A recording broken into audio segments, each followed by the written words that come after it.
अस्सलाम वालेकुम दोस्तों, उम्मीद है आप सब खैरियत से होंगे। मैं होम्यो डॉक्टर ज़हीर आपको अपने homeo channel homeo health care में खुश आमदीद कहता हूँ, वेलकम करता हूँ। आज का जो मालूमाती प्रोग्राम है वो गले में जो नज़ला गिरता है जिसे केरा कहते हैं, या गले के अंदर जो रेशा बलगम वगैरह इकट्ठा हो जाता है और बार बार थू करना पड़ता है, आथू आथू मरीज़ करता रहता है और गले को बार बार साफ़ करता है और खांसी कर करके रेशा निकालने की कोशिश करता है।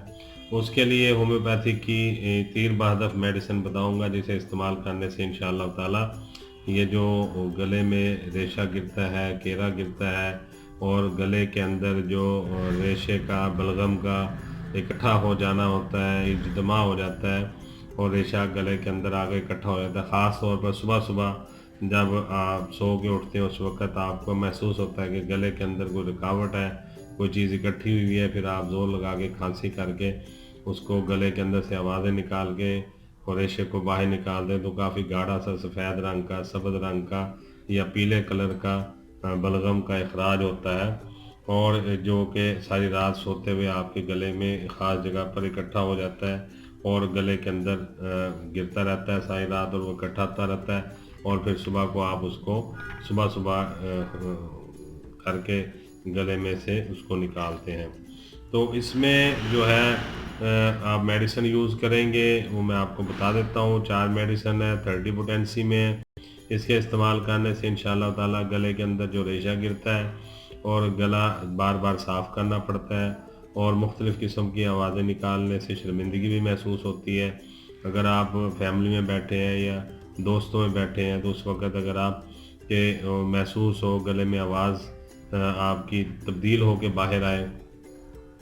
आप बोलना चाह रहे होते हैं, जब बोलते हैं तो गले में रेशे की वजह से आवाज़, रेशे की रुकावट की वजह से जो आवाज़ तब्दील हो जाती है और फिर आप को महसूस होता है कि गला साफ़ किए बगैर जो है वो बात नहीं होगी, फिर आप ऐसे भी करते हैं, उसे बाहर निकालने की कोशिश भी करते हैं और फिर दिक्कत का काफ़ी सामना होता है।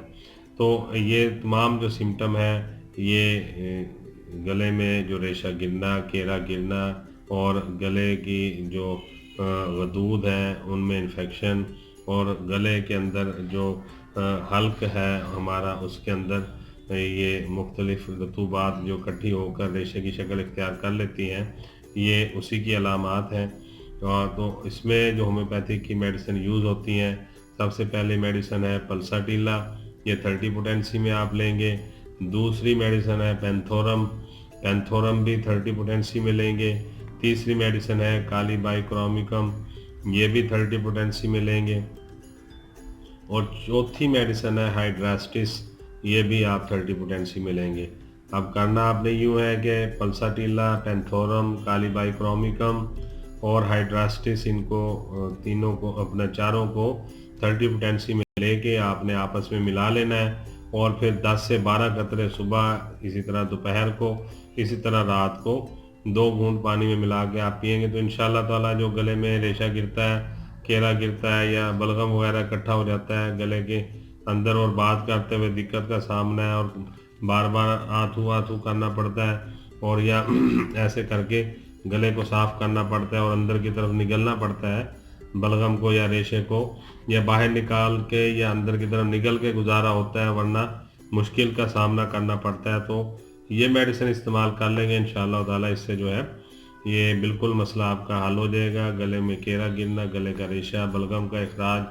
ये बिल्कुल ठीक हो जाएगा और जो जिस वजह से रेशा बन रहा है वो भी ठीक हो जाएगा, जो गले में आगे इकट्ठा होता है और जो गिरता रहता है हर वक्त वो भी बिल्कुल ठीक हो जाएगा। तो यही गुजारिशात आपसे करनी थी। उम्मीद है आपको आज का मालूमाती प्रोग्राम अच्छा लगा होगा। मैं होम्यो डॉक्टर ज़हीर बहुत सारी दुआओं के साथ आपसे इजाज़त चाहूँगा। अस्सलाम वालेकुम।